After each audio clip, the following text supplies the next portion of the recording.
नमस्कार, मी डॉक्टर मच्छिंद्र बांगर महाराष्ट्रातील आणि देशातील हवामान परिस्थिती संदर्भात ताजा अंदाज देणार आहे. आपण बघतो की मान्सूनला पुढे सरकण्यासाठी अनुकूल वातावरण तयार होत चाललं आहे. कारण या भागात मोठ्या प्रमाणात बाष्प आहे आणि त्यामुळे एकूणच मान्सून पुढे सरकण्यासाठी अनुकूल परिस्थिती निर्माण होऊ शकते असा अंदाज आहे. एकाच वेळेस उत्तर भारतात WD देखील सरकत असल्यामुळे या दोघांमध्ये जर ट्रप तयार झाली तर भारतामध्ये पावसाळी परिस्थिती जूनच्या सुरुवातीला तयार होऊ शकते असा अंदाज आहे. काल साधारण मान्सूनची फारशी प्रगती होऊ शकलेली नाही.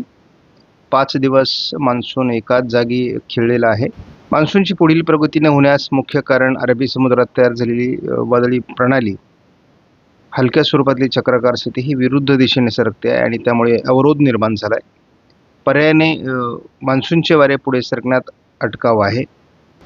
मात्र आता अनुकूल परिस्थिती निर्माण होत असल्यामुळे आज मान्सूनची प्रगती होऊ शकते. विदर्भ, पूर्व मध्य प्रदेश आणि पूर्व उत्तर प्रदेश भागातील उष्णतेची लाट कायम आहे. अनेक भागामध्ये ऑरेंज अलर्ट देखील देण्यात आलेला आहे. आज विशेष म्हणजे महाराष्ट्राच्या दक्षिणी पट्ट्यात म्हणजे मराठवाड्याचा दक्षिणी भाग, पश्चिम महाराष्ट्र आणि दक्षिण कोकणात पावसासाठी अनुकूल परिस्थिती दाखवण्यात आली आहे. त्यासाठी येलो अलर्ट आहे. दक्षिणेत थोडं पावसाळी वातावरण तयार होईल आणि उत्तर पूर्व भागातही पावसाचं वातावरण भारताचे तयार होईल असा अंदाज आहे. सध्याच्या अंदाजानुसार गुजरात आणि महाराष्ट्राला 24 तारखेपासून उष्णतेच्या लाटेपासून थोडं उसंत मिळण्याची शक्यता आहे. मात्र इतर राज्यांमधील तीव्र उष्णतेची लाट आणि विदर्भातील उष्णतेची लाट कायम असण्याची शक्यता आहे.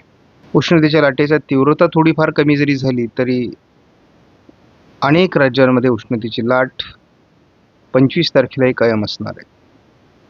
मात्र 24-25 तारखेला महाराष्ट्रातील पावसाचा प्रभाव थोडा कमी होण्याची शक्यता आहे. 26 तारखेला देखील आपण तीच परिस्थिती बघतो. 27 तारखेला मात्र हे उष्णतेची लाट दक्षिणेकडून कमी होईल, मात्र उत्तरेत कायम राहण्याची शक्यता आहे. मध्य भारतात कायम राहण्याची शक्यता आहे. तीच परिस्थिती 28 तारखेलाही असणार आहे. म्हणजे 28 तारखेपर्यंत उत्तर भारत, मध्य भारत, पश्चिम भारताच्या बऱ्याच भागात उष्णतेची लाट कायम असणार आहे. गेल्या 48 तासात झालेल्या पावसाचं प्रमाण बघता महाराष्ट्रात विशेष पावसाची नोंद नाही, परंतु पुणे जिल्ह्यामध्ये काल पावसाची नोंद झाल्याची माहिती मिळते. तर आपण बघतो की दक्षिण भारतामध्ये कर्नाटक, रायलसीमा, केरळ आणि तामिळनाडूच्या काही भागात काल पावसाची नोंद झालेली आहे. ओरिसामध्ये थोडं पावसाची नोंद आहे आणि पश्चिम बंगाल, बिहारच्या आणि पूर्व भारतातील काही राज्यांमध्ये पावसाची नोंद आहे. आज 23 तारखेला पश्चिम महाराष्ट्रात पावसाचा अंदाज हलक्या स्वरूपामध्ये GFSने दिला आहे. उद्या मात्र हा प्रभाव असणार नाही. जवळपास 25लाही हा प्रभाव नाही. 26लाही तुरळक दक्षिण म्हणजे सिंधुदुर्ग, रत्नागिरीला थोडं वातावरण दाखवलं जातं. तेच कोकणामध्ये थोडं वातावरण 27लाही दाखवलं जातं. 28लाही तेच वातावरण आहे. 29ला मात्र एक वादळी प्रणाली तामिळनाडूच्या दिशेने सरकते आहे. यदा कदाचित यामुळे दक्षिण भारतात पाऊस वाढू शकतो आणि महाराष्ट्रातही त्याचा परिणाम 30 तारखेला होऊ शकतो. 30, 31 आणि 1 ते 1 जूनला महाराष्ट्रामध्ये पावसाळी वातावरण दाखवलं आहे आणि एक कमी दाबाचं क्षेत्र गोव्याच्या दरम्यान विकसित होईल असंही दाखवलेलं आहे. आणि या दरम्यान 26 तारखेपासून 1 जूनच्या दरम्यान केरळात मान्सून येऊन तो पुढे सरकण्यास देखील या वादळी प्रणालीचा उपयोग होईल. कोकण किनारपट्टीकडून उष्णतेची लाट जरी कमी झाली असली केरळ ते सुरत, मात्र मध्य भारतावर आणि उत्तर भारत, पश्चिम भारतात उष्णतेची लाट कायम आहे. ही उष्णतेची लाट घाटमाथ्याच्या दिशेने थोडी कमी होईल, परंतु विदर्भात तिचा प्रभाव कायम आहे. दक्षिण भारताच्या काही भागात कायम आहे. 30-31 तारखेपर्यंत ही उष्णतेची लाट विदर्भ, मराठवाड्यात कायम असणार आहे. मात्र उष्णतेची लाट यावर्षी 1 जूनपर्यंत भारताच्या अनेक राज्यात सक्रिय राहील आणि यदा कदाचित मान्सून वेळेत सक्रिय झाला नाही तर भारताच्या त्या भागात उष्णतेची लाट कायम असणार आहे. ECMW मॉडेलचा काही अंशांनी काल अंदाज जुळलेला आहे. आज रायगड, रत्नागिरी, सिंधुदुर्ग आणि सांगली, कोल्हापूर, सोलापूरच्या भागात पावसाचा अंदाज देण्यात आला आहे. उद्या मात्र घाटमाथ्यावर नाशिकपासून कोल्हापूरपर्यंत पावसाळी ॲक्टिव्हिटीज राहतील. त्याचा प्रभाव थोडा कमी होण्याची शक्यता मात्र दाखवण्यात आलेली आहे.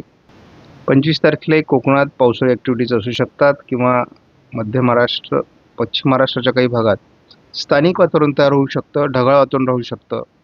फार पावसाचा अंदाज देण्यात आलेला नाही. 26 तारखेलाही महाराष्ट्रात बऱ्याच भागात स्थानिक वातावरणाची शक्यता आहे. 27 तारखेला देखील महाराष्ट्राच्या दक्षिणेकडून स्थानिक वातावरण अपेक्षित आहे. 28 तारखेला तीच परिस्थिती आहे. त्यामुळे एकूणच फार पावसाळी वातावरण आपल्याला आता तयार होईल असं दिसत नाही. GFSने देखील केवळ दक्षिण कोकण, पश्चिम महाराष्ट्रात थोडं पावसाळी वातावरण 31 तारखेपर्यंत दाखवलं आहे. आपण या मॉडेलच्या माध्यमातून थोडा जर अंदाज घेतला तर आज 23 तारखेला किरकोळ पावसाची शक्यता कोकण आणि पश्चिम महाराष्ट्रात दाखवलेली आहे. फार मोठं प्रभावी वातावरण दाखवलेलं नाही. बंगालचा उपसागर किंवा अरबी समुद्रातील सिस्टम विशेष प्रभावी होत नसल्यामुळे वातावरणीय बदल फारसे नाही दाखवलेले. मात्र दोन्ही सिस्टम हळूहळू भारताच्या दिशेने मूव्ह करतील. अरबी समुद्रातील सिस्टम मात्र स्पष्टपणे विरुद्ध दिशेने तिचा कल आहे. एकूणच दिसते की पहिला आठवडा जूनचा भारताच्या बऱ्याच राज्यात पाऊस देईल आणि उष्णतेची लाट देखील कमी होईल. म्हणजे जून उजाडल्याशिवाय उष्णतेची लाट कमी होण्याचे संकेत नाहीत. आज 23 तारखेला कोकण किनारपट्टीला पावसाची शक्यता आहे. अगदी नाशिक जिल्ह्यापर्यंत, नाशिकसह अहिल्यानगर पश्चिम, पुणे, सातारा, सांगली, कोल्हापूर, रायगड, रत्नागिरी, सिंधुदुर्ग, ठाण्याच्या काही भागात पावसाचा अंदाज आहे. हे वातावरण आज दिवसभरात पुढे अहिल्यानगर, बीड, लातूर, धाराशिव, सोलापूरकडे देखील सरकण्याचा अंदाज आहे. परंतु जसं मॉडेल अंदाज दाखवत आहेत तसंच घडेल असं नाही. काही प्रमाणात ते वातावरण घडतंय. 24 तारखेला देखील नाशिक ते कोल्हापूर, सांगली या भागात वातावरणाची शक्यता आहे घाटमाथ्यावर. 25 तारखेला आपण बघतो स्थानिक वातावरणाचे बऱ्याच भागात 25 तारखेला वातावरण स्थानिक स्वरूपात तयार होईल. बऱ्याच भागात पाऊस होईल, परंतु मोठं वातावरण नाही. कुठली वादळी प्रणाली महाराष्ट्रावर येत नसल्यामुळे आपल्याला मोठ्या पावसाचं लगेचच वातावरण तयार होईल असं नाही. काही ठिकाणी ठिकठिकाणी छोटे छोटे पावसाचे घटना घडणार आहेत. घाटमाथ्यावर सातत्याने पावसाळी वातावरण आता तयार होतं आहे, कारण ही मान्सून आगमनाची वेळ आहे. थोडं लातूर, धाराशिव आणि पुणे, साताऱ्याच्या काही भागात 27 तारखेला पावसाच्या ॲक्टिव्हिटीज आहेत, परंतु फार खास अशा प्रकारचं वातावरण आता बनताना दिसत नाही. 28 तारखेला आपण बघतो की थोडं कोल्हापूर, सातारा, सांगली भागात वातावरण बनते, परंतु अतिशय किरकोळ आहे. 5 तारखेनंतर वातावरण बदलेल. महाराष्ट्रासाठी पुन्हा घाटमाथ्यावर वातावरण तयार होईल. अजूनही तळकोकणात मान्सूनचे लक्षणं नाहीत. दरम्यानच्या काळात एखादी वादळी प्रणाली विकसित झाली आणि तिने जर या मान्सूनला पुढे सरकवण्याचा प्रयत्न केला तरच हवामानात काहीतरी बदल होईल, अन्यथा शक्यता फार कमी आहे. आपणास व्हिडिओमधील माहिती महत्त्वपूर्ण वाटल्यास लाईक करा, शेअर करा, चॅनलला सबस्क्राईब करा. धन्यवाद. जय हिंद, जय महाराष्ट्र, जय